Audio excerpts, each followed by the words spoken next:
Bonjour et bienvenue dans cette nouvelle vidéo. Aujourd'hui on va parler de ces animés d'automne qui vont sortir. Alors il y a de gros bangers. Là j'ai décidé de me concentrer sur 10 animés que j'attends parce qu'il y en a énormément qui sortent. D'autres qui seront peut-être dans vos attentes, des suites que vous attendez, mais c'est pas forcément ce que moi j'attends. Je vous mettrai en fait le lien Notigelon en barre d'infos où il y a tous les animés qui sortent en automne.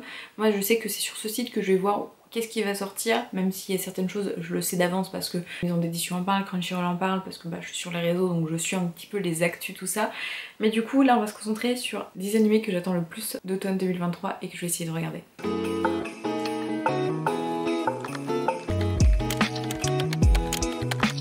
Tout d'abord le 28 septembre il va y avoir Ojo to Baken-kun. En fait on va suivre une jeune fille qui va devenir une lycéenne et qui évolue dans une famille un petit peu de yakuza, tout ça. Du coup les gens autour d'elle sont au courant de toute cette famille, etc. Du coup ne s'approchent pas d'elle. Elle le vit super mal parce que elle aimerait être en couple, elle aimerait toute cette notion là. Sauf que elle ne peut pas, elle peut pas se faire d'amis, tout ça. Du coup, elle va aller dans un lycée à l'autre bout du pays, dans une ville où les gens la connaissent pas. Et du coup, elle dit que comme ça, elle pourra rencontrer l'amour, elle pourra se faire des amis, tout ça. Et c'est à ce moment-là que un des personnages, qui est une des personnes qui est dans cette organisation de mafia, de yakuza, dont en plus elle est amoureuse, va arriver dans cette école et va décider que non, elle est trop tôt pour l'amour et que en fait il va être un petit peu son chien de garde et va un peu la protéger, tout ça. Bah écoutez, c'est le genre de truc que j'aime bien, pourquoi pas. Il y a l'air d'avoir un amour à sens unique mais peut-être pas, une petite romance et tout ça, donc on va tester, ça, je pense sincèrement que je vais bien aimer. Il va y avoir un des animés que j'attends le plus qui est Frieren. Alors Frieren, j'adore le manga, sachant que j'ai lu que les 3 premiers tomes, mais le peu que j'ai lu j'ai adoré. Il y a cette notion de nostalgie sans vraiment l'être. En fait on va suivre Frieren qui est un elfe qui peut vivre des centaines d'années et un jour elle a eu une aventure dans le sens où ils sont partis combattre en fait le roi démon avec un groupe de personnes, etc. Et il y avait du coup des gens qui avaient une longévité d'humains et en fait elle, quand il se passe 10 ans pour elle c'est un claquement de doigts alors que pour les autres c'est genre la moitié de leur vie, tu vois. Et du coup malheureusement une des personnes va décéder et elle dit mais je les connaissais à peine, alors qu'en fait pour lui, enfin il y avait cette notion de elle a appris beaucoup de choses en son contact, mais en même temps elle se dit mais je l'ai connu peu.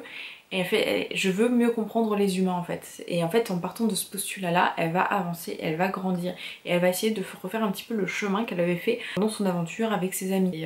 Et comment vous dire que déjà les combats sont sympathiques, l'histoire est sympathique, la notion de nostalgique est sympathique, elle redécouvre en fait des vieux souvenirs en étant avec les gens. En même temps elle va se faire des camarades d'aventure du coup qu'elle va emmener avec elle. Du coup elle sera pas toute seule, du coup elle va encore recréer de nouveaux liens, etc. etc. Et j'adore Frieren, j'adore, et j'ai hâte de le voir en animé. J'espère qu'ils vont réussir à sortir tout ça, j'espère qu'il y aura des bonnes hosts et tout ça. Moi je suis pas trop musique, mais quand je regarde un animé et qu'il y a des bonnes musiques derrière au bon moment, comment ça fait couler ma petite larme, sachant qu'en fait le manga m'a émue, donc j'espère sincèrement que l'animé va m'émouvoir. Du coup Frieren va sortir le 29 septembre. Ensuite il y a Ragna Crimson, je l'attends mais pas tant que ça, donc en fait c'est juste que le scénario m'a dit c'est peut-être un truc que je vais potentiellement aimer, mais en fait ça va dépendre si le scénario il est trop bateau ou pas, ou l'animation aussi, parce que des fois suivant l'animation des fois je suis moins emballée, etc.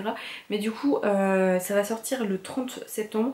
En fait il y a un monde où il y a les dragons qui règnent un petit peu sur les cieux, sur la terre, etc. Il y a une organisation qui s'appelle Crimson qui veulent combattre en fait les dragons, et Ragna, qui a l'air d'avoir un objectif un petit peu tortueux, va essayer de combattre les dragons et va rejoindre du coup l'organisation Crimson. C'est pour ça que ça me plaît, parce que en fait il y a cette notion un peu d'organisation, le fait de devenir plus fort, parce que pour battre des dragons il faut être quand même plutôt fort, donc il peut y avoir des combats qui sont sympathiques, et en plus de ça la notion que Ragna a des objectifs qui sont pas forcément très connus, donc pourquoi pas. Il va y avoir un animé que j'attends et j'espère l'animation sera bien, parce qu'en fait je l'ai lu en manhwa un peu et j'ai pas la suite, etc. Mais c'est ce genre de manhwa qui peut se porter très bien en animé. C'est Eurotunnel Magic Shulby Special. Donc ça va sortir en octobre, on n'a pas la date exacte. On va suivre Désir Herman. En fait il a été un grand magicien, on va dire pendant 10 ans contre des démons etc. Sauf que au moment où tout le monde est presque décédé, tous ses compagnons d'armes sont décédés, lui il doit faire le dernier combat final, sauf que il a plus la force, il est juste épuisé. Il retourne dans le passé quand il était en fait lycéen dans une école de magie et il se dit maintenant je vais essayer de changer ce destin, maintenant je sais un peu le futur, je veux qu'on combatte en fait ensemble. Du coup il veut essayer de sauver ses amis, ses camarades perdus et de combattre un petit peu tout ça. J'avais beaucoup aimé le manhwa, du coup je me dis pourquoi pas avec l'animé. J'en ai des attentes, j'espère que je ne serai pas déçue. Ensuite, un autre animé un peu tranche de vie qui doit être sympathique à regarder quand t'es en train de manger, etc. c'est My New Boss is Goofy. En fait, on va suivre l'histoire d'un employé de 26 ans avec un nouveau patron et il est angoissé parce qu'en fait, dans son ancienne expérience de travail, il l'a très mal vécu. Il est angoissé et il a peur en fait de retomber sur un patron qui fait peur et tout ça. Sauf qu'en fait, il va se rendre compte que son nouveau patron est super maladroit. Du coup, toute son angoisse s'enlève. En fait ça a l'air d'être un animé très chill, le genre d'animé que j'adore surtout en automne, devant le feu comme ça quand tu comates un petit peu après ta journée de travail, je pense que c'est le genre d'animé qui est parfait. Ensuite il y a l'animé The Kingdom of Ruin qui va sortir du coup en octobre. En fait on va suivre un monde où avant les sorciers et les humains en fait travaillaient un petit peu ensemble, vivaient côte à côte sans forcément se mélanger parce que les sorciers font un petit peu peur aux humains mais en même temps les humains comptaient sur les pouvoirs des sorciers. Sauf que la technologie prend de plus en plus de place et décide de chasser les sorciers parce qu'au final ils ont plus besoin d'eux. Et on va suivre du coup un jeune homme qui a eu un grand sorcier en tant que mentor et a été emprisonné et maintenant il veut un petit peu se venger. Moi tu me parles de vengeance, tu me parles de société qui est dissonante et tout ça, ça me parle, je peux bien aimer, il peut y avoir des combats, il peut y avoir une psychologie intéressante.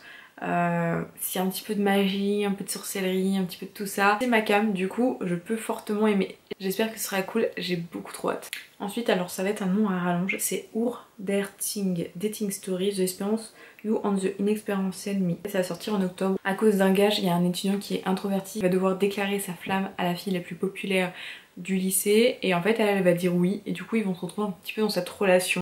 Du coup ces deux personnes vont apprendre à se connaître et elles vont se rapprocher petit à petit l'un de l'autre. C'est le genre de petite romance que j'aime, qui peut être un petit peu drôle, un petit peu mignonne. Donc pourquoi pas, surtout pour l'automne, je vous dis. En automne j'aime bien les animés un peu chill et tout, donc c'est parfait. Un nouvel animé que j'attends parce que j'ai lu le premier tome, je suis en train de lire le deuxième, c'est Ron Komodachi, Danger de détective. Alors c'est l'autrice de Reborn, donc déjà j'ai adoré Reborn. Quand j'ai adoré le premier tome que j'ai lu, en fait on va suivre un détective qui est extrêmement fort, qui est vraiment très doué. Sauf qu'en fait quand il résout une enquête, en fait à la fin sans le vouloir en fait il entraîne l'autre à se suicider.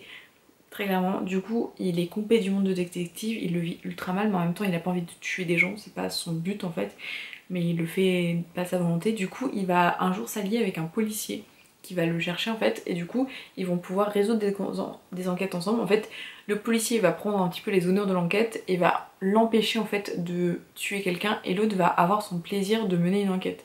Et du coup c'est juste ça, et c'est des animés où il peut y avoir plein de petites enquêtes qui se suivent, ça peut être pas mal avec toujours une petite trame de fond du manga, pourquoi pas, j'attends de voir la suite. Il y a beaucoup de suites qui sortent cette saison, il y a Spy Family, il y a The Ancient Magus Pride, la partie 2, il y a pas mal de choses qui sortent, sauf qu'en fait, mine de rien, moi j'ai pas forcément, j'ai regardé les animés, en The Ancient Magus Pride je suis pas à la fin, il y en a plein où je suis pas à jour, tu vois, The Rising of Shield de Kingdom, je suis pas à jour, du coup je les attends pas spécialement. Spy Family, en fait c'est un anime tellement feel good, je porte le t-shirt, hein, j'aime Spy Family, j'ai les mangas et tout, mais en fait c'est l'animé où je me prends une soirée et je le regarde. Du coup c'est pas forcément l'animé que je vais attendre cet automne non plus. Mais par contre une suite que j'attends c'est The Faraday Paladin, parce qu'en fait la saison 1 m'a laissé sur sa fin. En fait on va suivre un paladin qui a été éduqué par des squelettes etc, un fantôme et tout ça dans un endroit qui est censé être désert et en fait il est devenu quand même plutôt fort et il va vouloir un petit peu découvrir ce monde, découvrir le monde que ses parents ont laissé, parce que ses parents adoptifs en fait qui l'ont élevé, ses morts vivants on va dire, étaient des personnes qui ont jouer un rôle très important dans une guerre et il veut voir en fait qu'est-ce que le monde est devenu et de quoi en faire le monde maintenant qu'il sort de son cocon, on va dire. Et j'ai beaucoup aimé cette saison 1. Il y avait il y avait la découverte du monde, il y avait sa puissance, est-ce qu'il est fort ou pas. Il y avait un petit peu de complot dans certains villages et tout ça pour survivre et tout. Du coup j'en attends beaucoup de cette saison. Ensuite le dernier animé que j'attends c'est Les Cahiers de l'apothicaire. Alors pour vous donner un aperçu, j'ai les mangas de La Cahiers de l'apothicaire. Bien sûr j'ai des décos de La Cahiers de l'apothicaire. On m'a offert une illustration immense des Cahiers de l'apothicaire qui était en peu d'exemplaires. Enfin, j'aime vraiment beaucoup le manga et du coup il y a un anime qui va sortir et j'ai hâte. En fait on va suivre Mao qui est une jeune femme qui est plein de ressources, qui sait un peu soigner les gens, qui a des notions d'apothicaire en fait, qui teste des poisons etc. Et elle va se retrouver à être un petit peu une goûteuse au palais impérial et va essayer un peu des fois de résoudre des enquêtes etc. Il y a cette notion un peu de enjeu politique avec les concubines, avec le prince et tout ça. Le genre d'histoire que j'aime vraiment beaucoup.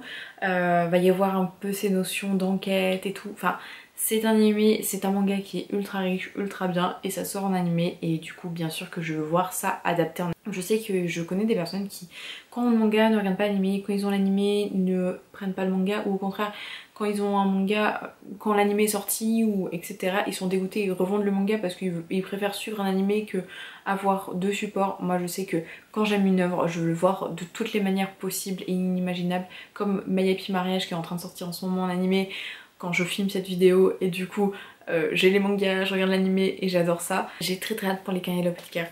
N'hésitez pas à me dire vous les animés que vous attendez cette saison parce que je suis ultra curieuse. Parce que bah mine de rien c'est mes goûts mais en fait en checkant la liste j'ai vu qu'il y avait énormément de suites donc peut-être que vous attendez des suites et il y avait plein d'animés qui sortaient qui avaient l'air quand même plutôt cool. On est obligé un peu de faire une sélection parce que je peux pas regarder tous les animés qui sortent tout le temps parce qu'il y en a vraiment beaucoup. Du coup merci d'avoir regardé cette vidéo, n'hésitez surtout pas non plus à vous abonner, à liker la vidéo, ça me fait énormément de soutien et ça me fait genre ultra plaisir. En plus ça m'aide au référencement parce que bah je suis une toute petite chaîne tout ça donc c'est des fois un petit peu délicat mais merci beaucoup d'avoir regardé cette vidéo. Je vous souhaite une très bonne journée et surtout prenez soin de vous.